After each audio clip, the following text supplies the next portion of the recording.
বাংলাদেশে অনেক উপজেলা ধীরে ধীরে পৌরসভায় রূপান্তরিত হচ্ছে। বলা যায় এটি উন্নয়নের অর্থাৎ গ্রামকে শহরের আদলে গড়ে তোলার একটি অন্যতম গুরুত্বপূর্ণ ধাপ। শুনতে ভালো লাগলেও এর কিছু অসুবিধা ও বাড়তি খরচও আছে। অজানার আজকের পর্বে আমরা জানব উপজেলা পৌরসভা হলে সাধারণ মানুষের জীবনে কি কি চাপ বাড়ে। ১ নম্বর সমস্যাটি হচ্ছে ট্যাক্স।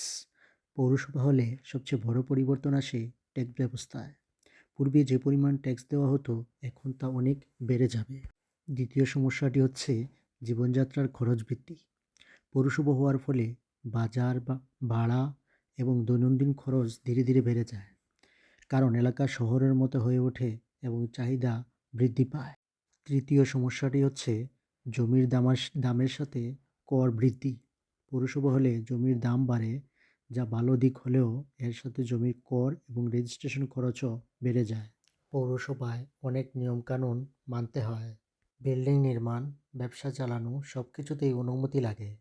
ফলে সাধারণ মানুষের জন্য নিয়মকানুন মেনে কাজ করা কিছুটা ঝামেলা বাড়ে।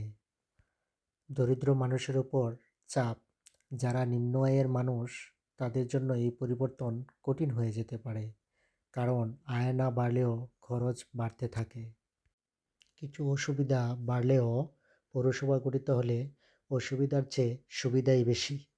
অজানাকে জানতে অজানা 360 ইউটিউব চ্যানেলটি সাবস্ক্রাইব করুন।